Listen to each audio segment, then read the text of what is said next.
Katerina here with Tori today. Hi. Welcome to a Curated Life podcast.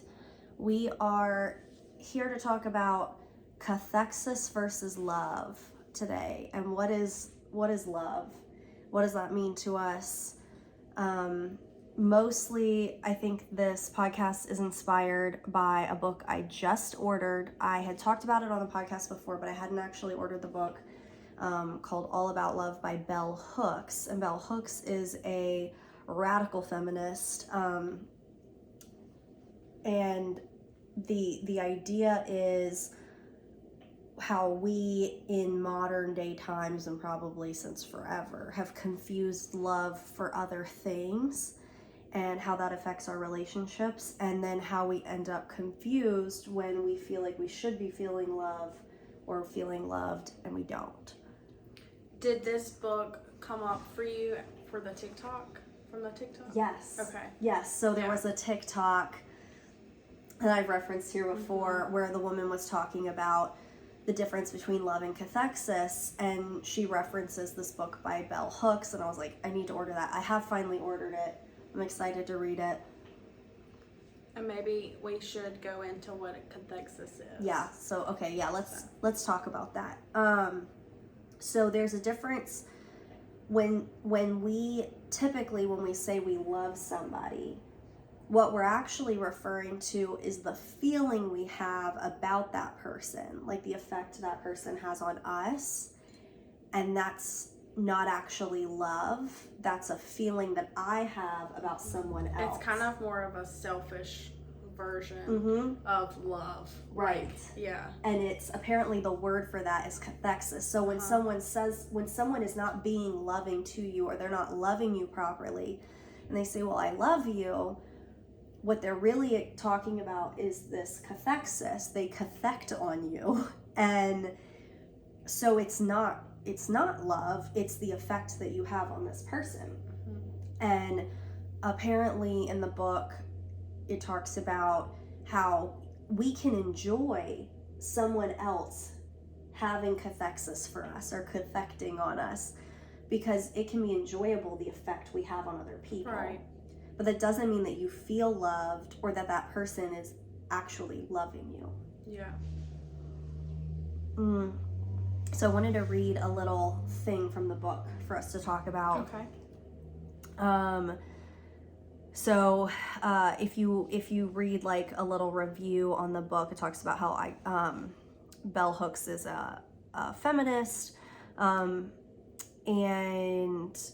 it talks about how the point of the book is to heal divisions that cause suffering when it comes to love, and how it says, here is the truth about love, an inspiration to help us instill caring, compassion, and strength in our homes, schools, and workplaces. The word love is most often defined as a noun, yet we would all love better if we used it as a verb, writes Bell Hooks, as she comes out fighting and on fire. Here at her most provocative and intensely personal, renowned scholar, cultural critic, and feminist, Bell Hooks offers a proactive new ethic for a society bereft with lovelessness. Not the lack of romance, but the lack of care, compassion, and unity. And it says that society is divided because we don't have a model for learning to love. And she asks the question, what is love? And is talking about how we have this cultural paradigm that the ideal love is infused with sex and desire. She provides a new path to love that is sacred, redemptive, and healing for individuals and for a nation. And then just like a little Google search, there's this great quote that came up talking about what is the difference between cathexis and love. Hooks explains, when we feel deeply drawn to someone, we cathect them. That is, we invest feelings or emotion in them. That process of investment wherein a loved one becomes important to us is called cathexis, which most of us confuse with loving, even in interactions of abuse and neglect. Whew. Yeah. It's a lot. And you can have cathexis for someone and also have like it can turn into love. Yes, you can have over both. time. I mean, hopefully you do. Yeah, hopefully you do. Right, yeah. like even like in our relationship, Right. like hopefully I feel good about spending time with you, and then I also show you love. Right. And love is more of a sacrifice. Love is not a it's not love selfish. Is like, so the original video I saw where the woman was talking about this book, she talked about how love is a lot more about pouring into someone else's growth and development, in every way, like not just physically, but like spiritually and mentally. And so like investing like with effort into another person and helping them grow is like love, which is like about compassion and care. And it's really about that verb piece. It's kind of like somebody, like, say our love languages are different, and it's like somebody thinking how can they cater to that specific like love language to better show them love versus like the way that you like make me feel when we hang out. Right. Yeah, I think it's about being intentional in a relationship rather than just like going with the flow, but really considering that other person and how every decisions that you're making for the future is considering them. Yes. And then I think questioning, how can I improve this person's life and how can I pour into them? Which every kind of love, good love, I think needs that. Right. But yeah, I feel like especially like newer generations. Oh, I guess older too. Like everybody really. We think can confuse the two. Yeah. Like very easily. I think people usually talk about love. They are talking about the way a person feels about another person. And often, I mean, there's like this dopamine piece when a relationship is new. Passion. Yeah, it's just exciting. It's new. And that's a feeling that you're having. But then you eventually are either actually a companion with this person or you're not. Yeah. Which humans, I feel like, are naturally a little selfish. For sure, we all like we are. have to learn that. I think. Oh no, 100%. I was just talking with my therapist about how children for years and years are totally egocentric. Yes. Everything that happens is about them, good or bad, which is why we have to. I mean, it's like a learning phase. Absolutely. So it takes years and years and years for the brain to even be able to comprehend that not everything is about you. And then past that, I mean, think about like Kyla and Demi, like learning to share things. Like, it's like everything hard. Is learned by that. So, and I think a lot of times we can get to adulthood and we haven't learned that not everything that happens to us, which is part of the conversation I was having with my therapist. Like, there are grown people, a lot of us, when something bad happens, we see it as a reflection of ourselves. Like, if something bad happens to us, we go, oh, I wasn't worthy of the good thing happening. Yeah. And it's like, no, you didn't deserve this bad thing. Like bad things happen. Yeah. To everybody. And it's not. It has nothing to do with you. Yeah. It has nothing to do with you. The good and the bad. Like, good things are going to happen and bad things are going to happen that have nothing to do with you. And in a way, someone else's feeling that they have about you also has nothing to do with you. I mean, that's the way. So, like, there was a past relationship that I had, and I think Tori's heard this story, and I was talking to a therapist about the relationship because I really felt so drained by it, and like it was sucking the life out of me. And I was like, I'm done with this relationship. And I fired the therapist after this session because she said, and this is not the main therapist that I've had for years. This was an additional therapist because I was going through a very hard time. And I was like, I need more help. She said, well, but Katerina, he loves you. He really loves you. And I was appalled that she would say that to me. And I was straight up, I was like, whatever he feels inside his own brain and body, whatever this love is that he feels, has nothing to do with me. because I feel none and of I it. feel like it's so easy to like look back. Like it's harder when you're in it. Oh, but to look always. back at like everything that relationship had in it, it was like that is definitely cathexis. Yes, like, it was 100%. Like, I mean, it's just like a bright light. Yeah, like it was like blinking neon but like when you're lights. in something like that, it's clouded. Oh, totally. And you think that person does love me, and I think that person felt that way. I think they genuinely And I feel did. like that's like the poor advice like your girlfriends will give you, yes, or your parents, it's or like terrible advice. But he loves you. I was like, I am very lovable. I will be loved again. Right. It's fine. Like, yeah, I'd rather go the rest of my life and not be loved if that's what love is. If that's what it looks like. If that's love, I don't need it, homie. I'm better off. And I feel like a lot of us get it. It's like a breaking point until we realize. Like we really got to go through something terrible. Yeah, unfortunately, in a relationship for it to be like, wow, this isn't like normal this love, is right? not what I don't think this is what I want. If this is love, I'm gonna pass on this. It's like that. It was like a Facebook post about the kindergartners, or they were like in elementary school, and they were asking, "What is love? What's love? What does love mean?" Was it like? And it was just like, love is like your cookie. Love is a cookie, or your mom filling up your water, or.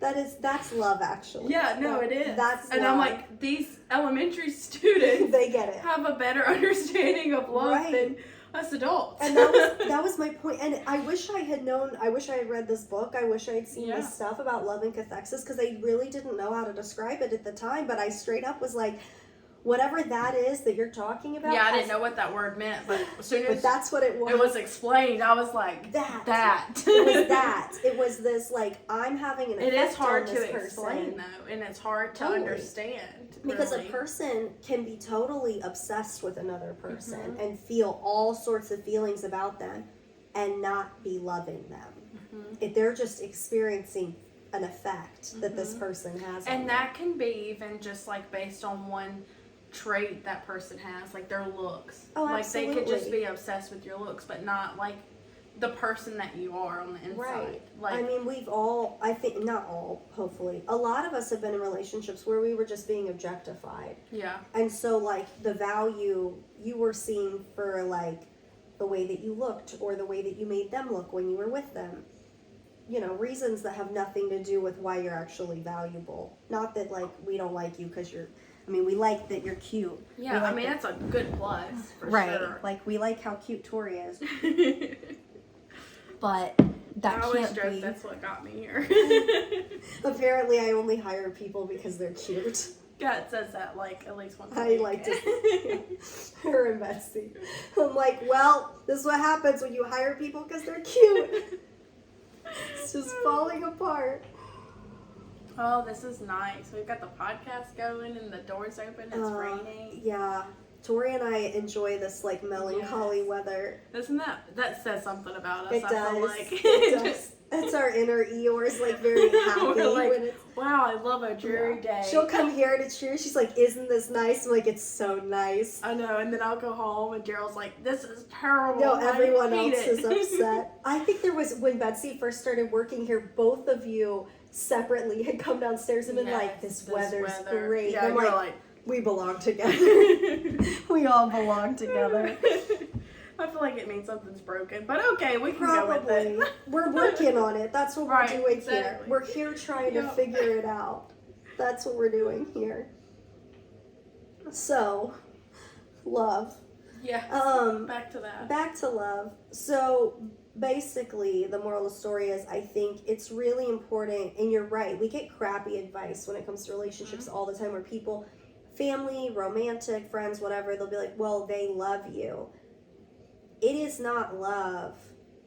If it doesn't affect me in a positive way, that's not love. Like, and I feel like our vision of love is so based on like the way we were raised and the way that like our parents' dynamic was. And it's like ingrained in us. I mean, it's like a repeat. So like, absolutely. That's why this repetition compulsion. Like, if you grew up with quote unquote love being modeled a certain way, that feels right to you. So even if it was really messed up, Like, you won't even, sometimes people don't even know what love is. Like, no, that brings up a great point that I feel like it's only in recent years that I even remotely realized that my perception of what love was supposed to be and what healthy romantic relationships look like, all of that was totally off. mm-hmm. It was so skewed. Excuse me with my coughing. My throat's all messed up. But everybody's sick here. We're all, I mean, there's small children. They go out and get germs and they bring them home to share with everyone else. Yeah, it's really great. But I think it's only in more recent years that I realized that my approach with love, and it's not that I didn't show love as a person. Right. I don't think I appreciated the importance of it. And I mean, this is like not even like, we could talk about relationships too, but even like friendships. Like, I feel like I've had this conversation with you a couple of times, and it's like I feel like I give a lot of myself to everybody else, and like my friends, and like I'm there whenever they need me, and I'm like always willing and able to help. And I was like, I feel like I don't get that back. Yeah.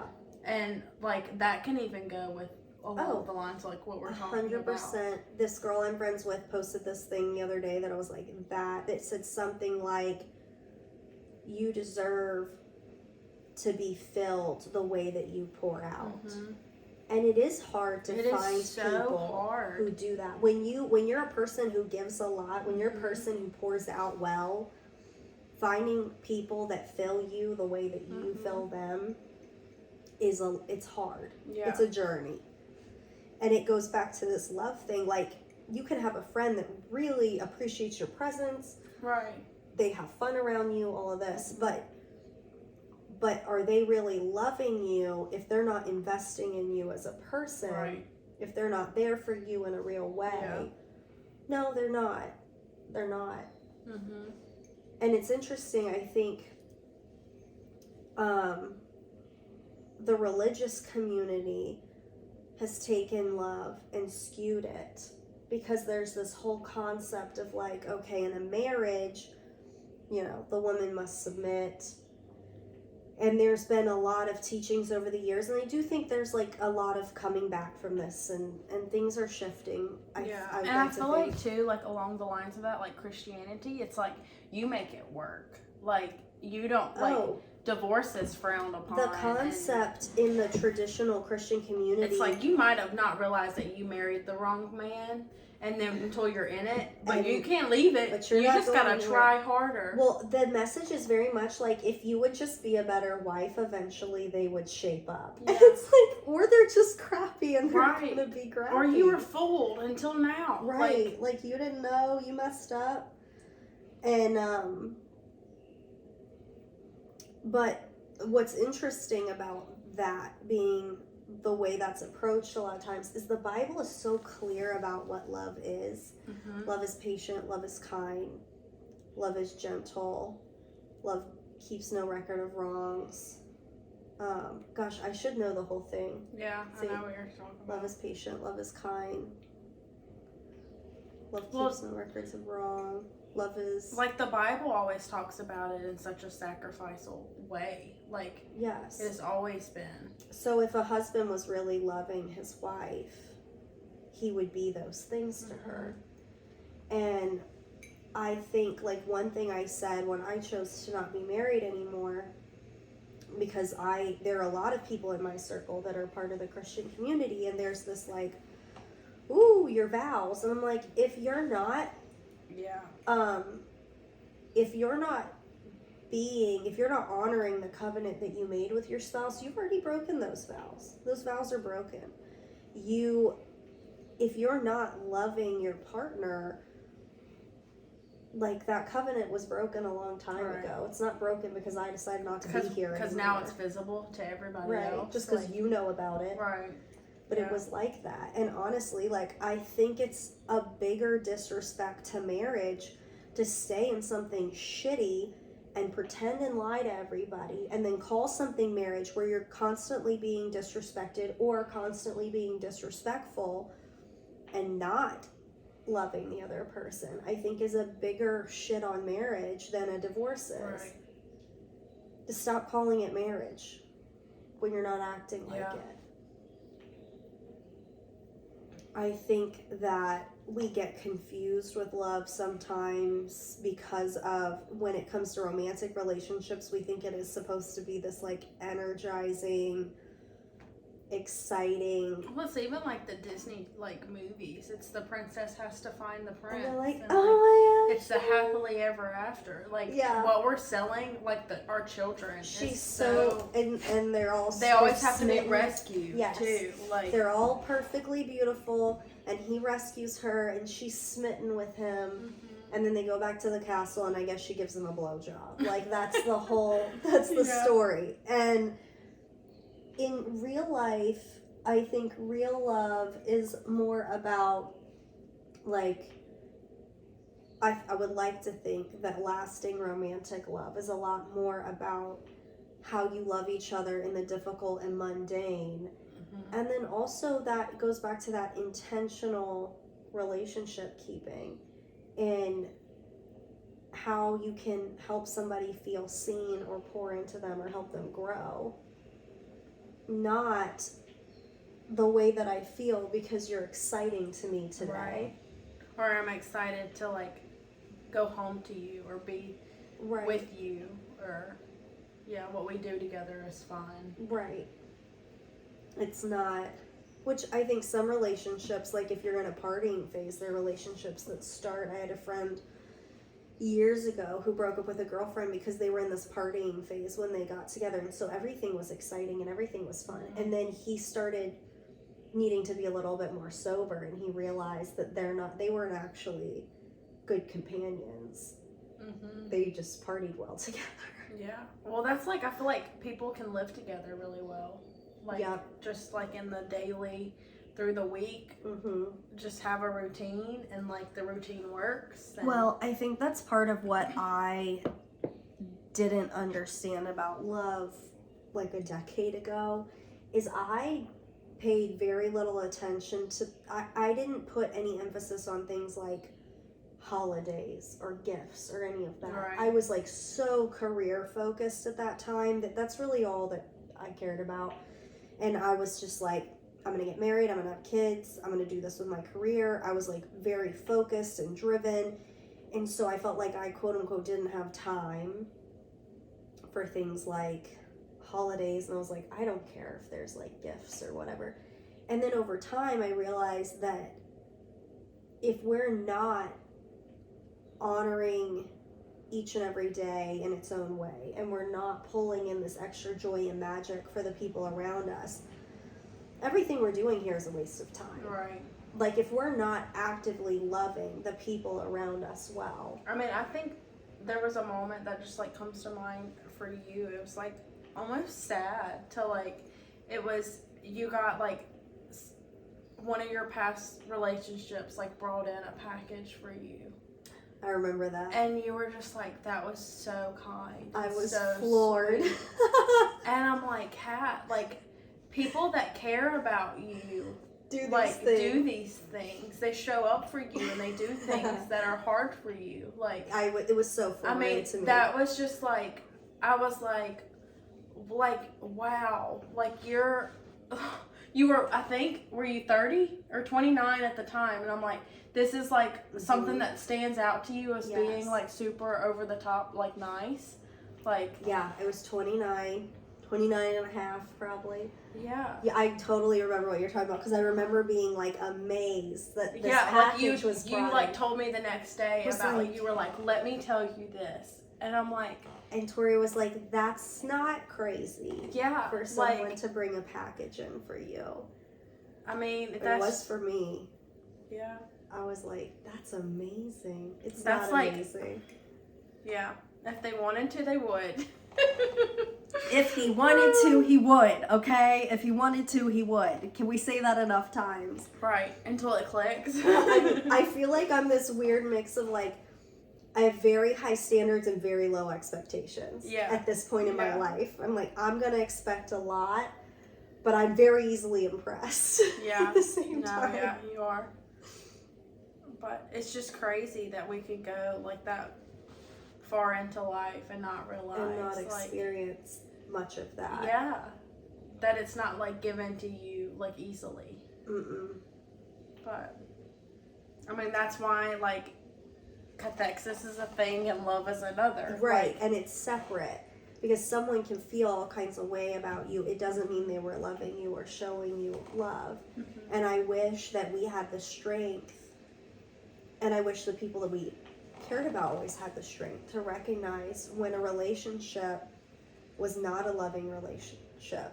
Which I think is why the author probably, it says a little bit in some of the stuff that I've read about the book, like talks about how you can be in an abusive relationship and you feel like, I mean, that person can think that they love you and they say that they love you and you think that they love you. It's not love.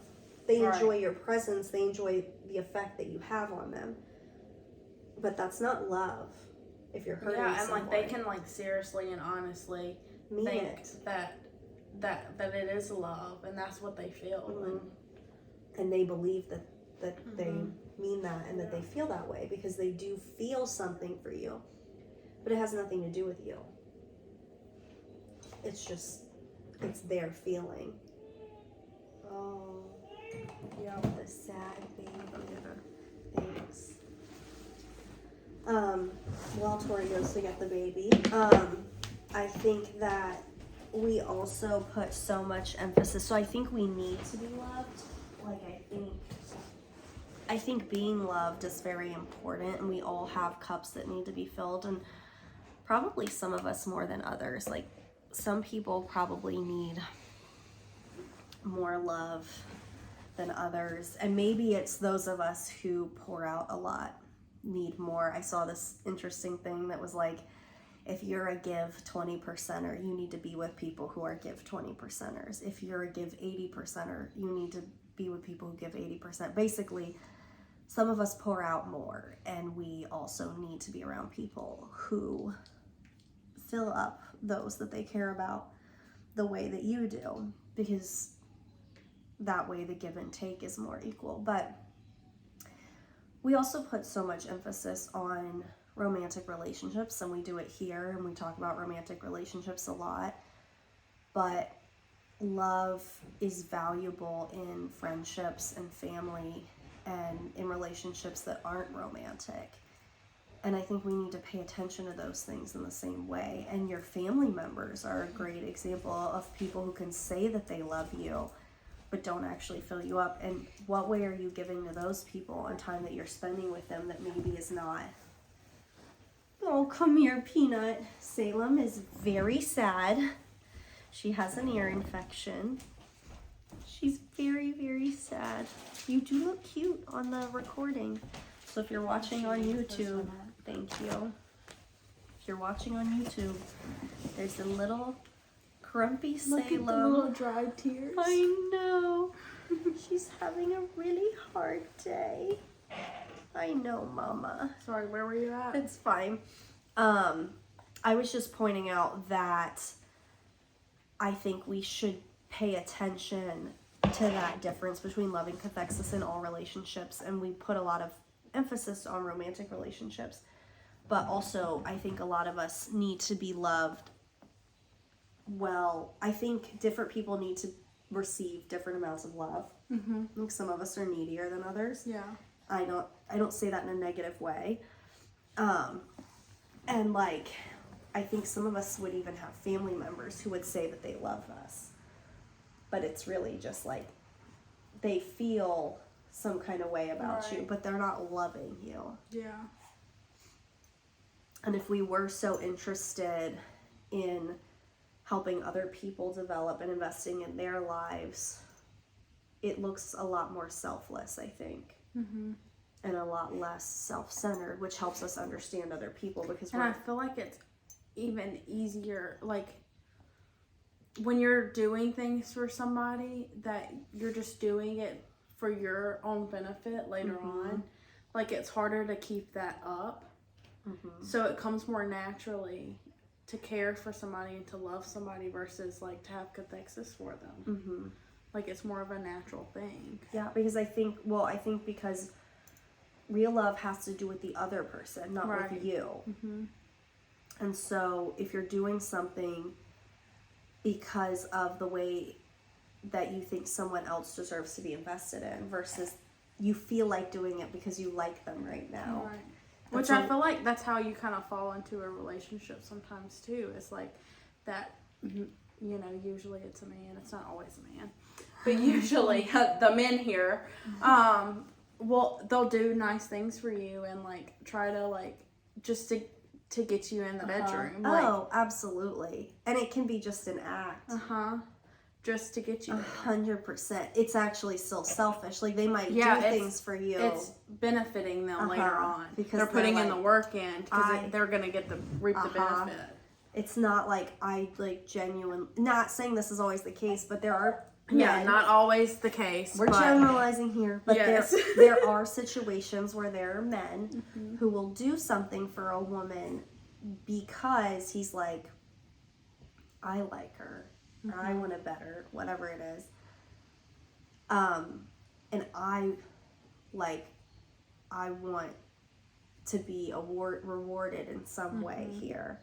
Or I want to look good because I want to stick around. I want to be impressive. I want to look impressive. Yeah. Not, I really care about this person. I would like to help her. Right. Yeah. Oh, it's totally different. It's not the same. Oh, really? Oh, really? Do you want to eat? Hey, it's okay. We're having a really hard time. It's a really hard time. I think what happens sometimes is, going back to romantic relationships specifically, I think sometimes we get into relationships and maybe the person was doing things that made us feel loved in the beginning because of this act that people put on, or because they want to seem impressive, or there's like all this dopamine that gives them energy to look a certain way or do certain things. And then those things fade away because they become complacent, because it was just about that like excitement in the beginning. It wasn't that they genuinely want to invest in your life. It was all about the way they felt, not about like the importance that you have. So then things change and we go, well, what happened? Well, that's like to that? We're like, oh, well, it was really great in the beginning. Right. Like, I know that's in him. Good. It's in there. And then like something happened. Yeah, they stopped. Or we like accidentally fall into cathexis with somebody, somewhat accidental, but they were never giving us the things that we wanted. But now we're all attached emotionally, but we're not having our needs met. And I think something that we do all the time is beg someone for things that they're not going to give you. Right. Like if you've asked a man for something, even if he said he was going to do it, if he doesn't, the answer's no. Yeah. And if he wanted to, he would. If you were important to him, if you were important enough, and that sounds horrible, like I'm blaming you. It's not. It has nothing to do with your value. Yeah. But like he doesn't care to invest in you as a person. Yeah. Because if he wanted to, he would. As we said before. And so like he can even say that he has certain feelings for you, but that has nothing to do with you. And how many people are in relationships where they're just begging for things that they're never going to get. Right. And just waiting for it to change. And they're just like, okay, I guess we'll just fight about this every month. Or maybe eventually he'll give it to me. That he's not gonna. Yeah. If he was going to, he would have. Right. He didn't. And it's because like that's not love. And maybe he doesn't know how to love. A lot of people don't. I feel like a lot of people are so confused between the two because that's all they know. Like you've never been shown that other version. No, I think a lot of people think that love is just whatever feeling I have inside my body about you. About that person. And if I'm doing something for you, it's because I should feel inspired by my own feelings to do that for you. And it's like, or you genuinely care and value someone as a human, and you choose, which I think the book talks about this too, you choose to love somebody and say, I'm going to do something that might be inconvenient or hard or whatever it is, Right. because I want to invest in this person, because I'm going to choose them. And it is different, and I think a lot of people don't even know how to do that. Right. But like, are you in relationships with people where you're begging them or waiting for them to choose to love you, and they don't even know how to do that, or they've decided not to? And it also goes to, like, I feel like maybe I don't know if we've talked about this just individual or on the podcast, where, like, when you are a little broken, you kind of choose broken. Mm-hmm. Oh, we so do that. it's harder to not fall into Cathexis versus somebody. love.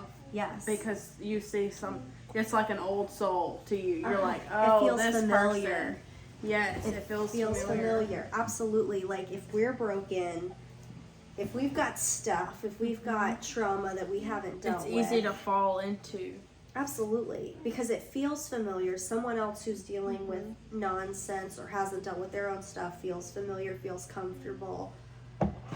Or like, we might have a tendency to pick someone who's emotionally unavailable because that's what we're used to. Right. So it feels familiar. Or someone who's emotionally unavailable because there is some excitement. Like, it does have an effect on you as a person when someone's not totally available to you. There's like a little bit more of a chase and like mystery and this like insecurity in that relationship. But ultimately, that's not healing. It's not healthy. It's not long-term sustainable in a good way, because that person's not going to choose you. They're going to choose themselves and the way that they feel, and they're just going to do what they feel like doing because they don't understand the value or even how to choose to sacrifice for another person because they've chosen love as a verb. And it's hard too to not fall into that or not know what that looks like if you're like, I feel like people settle sometimes because they're lonely or they don't want to be lonely.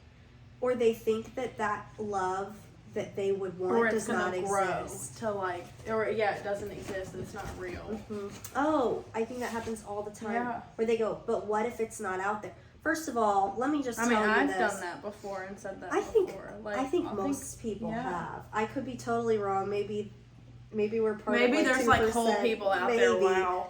But I think there's a lot of people. You need to get them on the podcast. Like, what's that like? What's it like? But I think a lot of us have stayed in situations, stayed in relationships. That's everything in life that's good. I mean, everything is questionable, and it's like if you look at you put love in this category and happiness in this one, and like religion, like all of that is like there at some point I feel like everybody questions. Well, I think there's two different sides to that. There's the analysis of what you have, which is very important because if you're going to live intentionally, you need to look at your environment and who is there and what is happening, and am I living my life on autopilot or am I here because I want to be? Right. I think that's very important, to constantly question what you're doing and who you're doing it with and why you're doing it.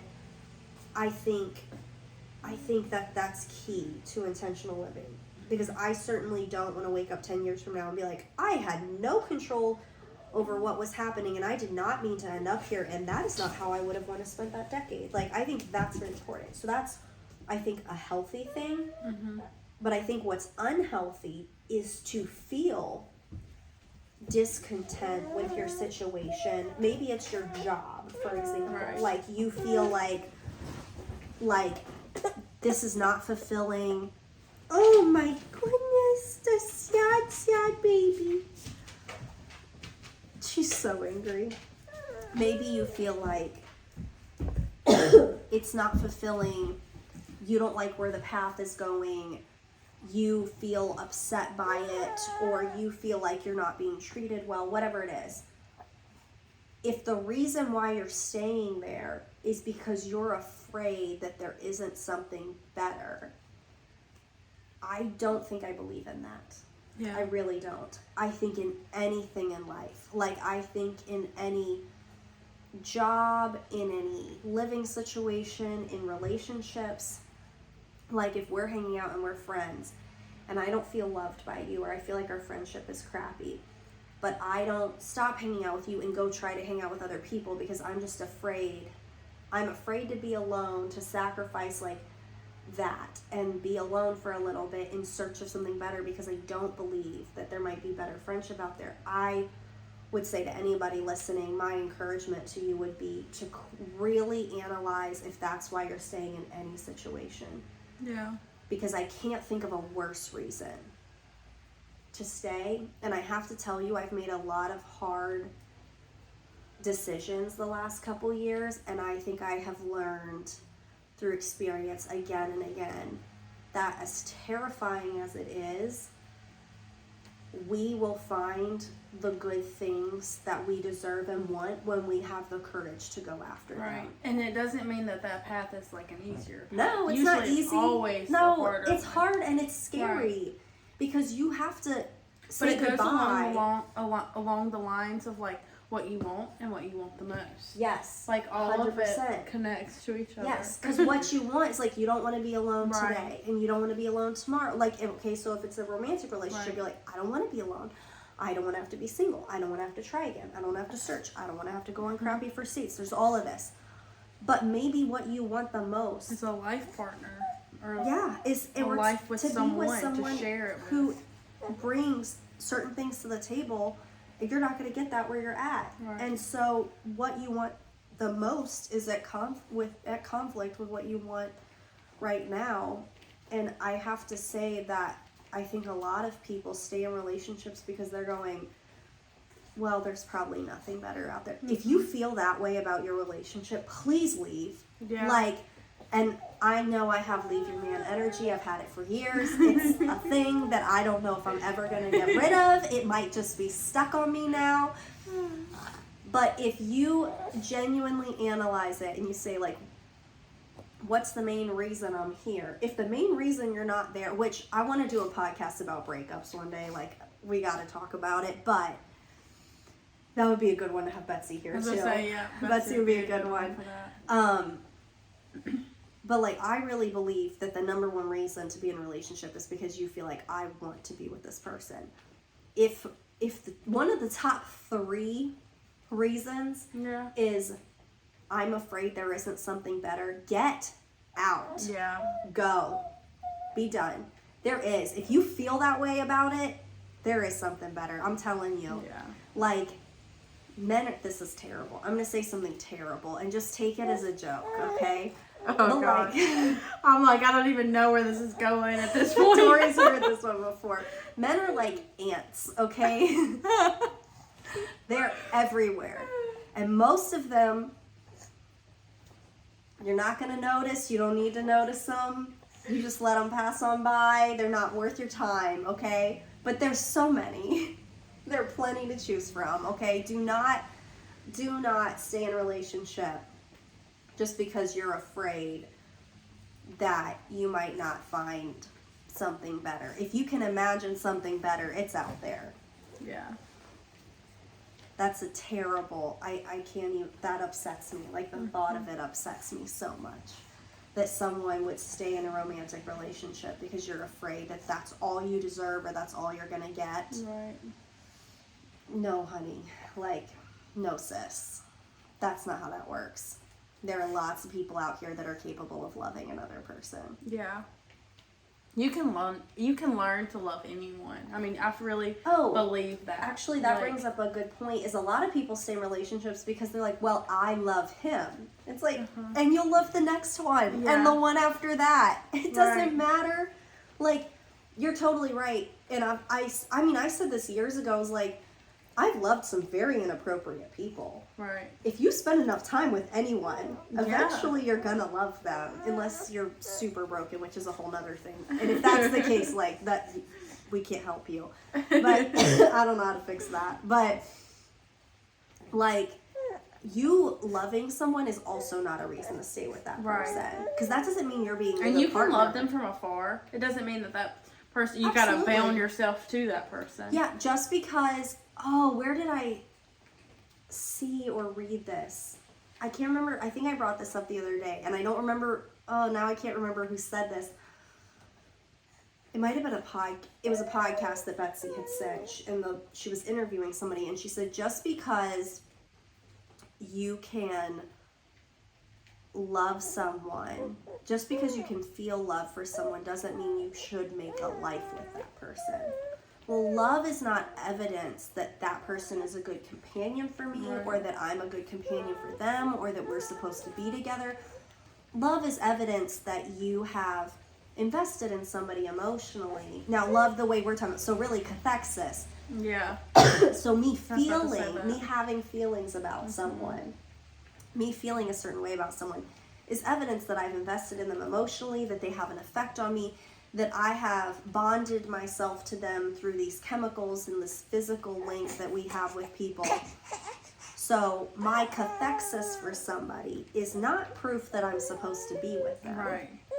Because partnerships are supposed to have this element of pouring into each other and generosity and giving to each other. And sometimes we just outgrow someone. Like maybe it was a season that the two of you belonged together and it was great and like it served the purpose. Yes. But like some could grow from that and some could not. Like, I mean, there's people sometimes in your life for different seasons. Yes, and maybe you have someone who's not necessarily a crappy person to you, but that doesn't mean that you're supposed to be romantic partners. And like I've experienced that where it's like you can value another person, you can love another person, and they can be what you needed at a certain time, but that doesn't mean that you're supposed to be with them right now, or that they even have the ability to give you what you need.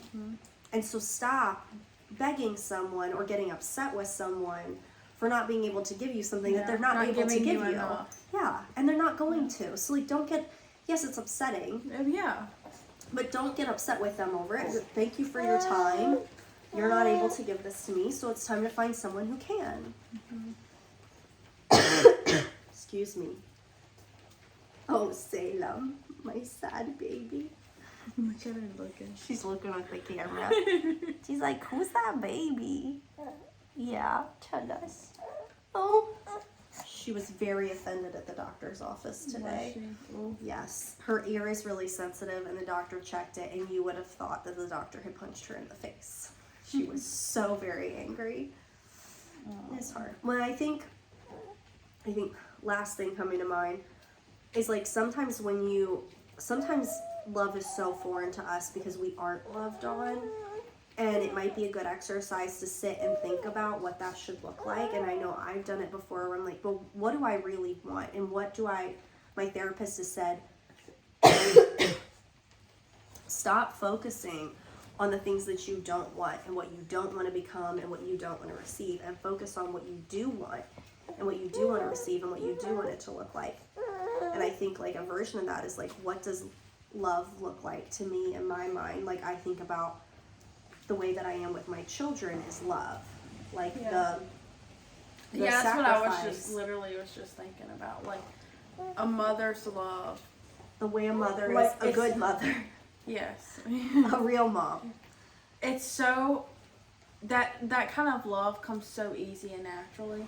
And like, why is everything else so much more complicated than that? Like, it's so easy to love like a part of you. Yes. Like your kids and like. Well, and it's so easy to feel like your mom. The way that I love them is something that is just like they are entitled to this kind of love.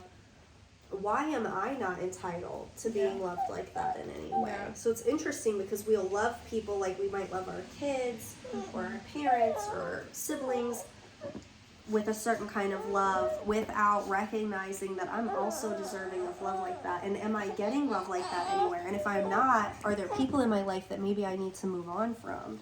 Yeah. Whew. Some things to think about. Things to think about. I'm very excited to read the book. Yeah. And you'll have thoughts. to come back and like give your thoughts. There will be more. Like, if I, like, get a really good book, there will be, like, note-taking and underlining, and Tori will come to work, and I'll be like, listen to this. Yeah. It'll be good.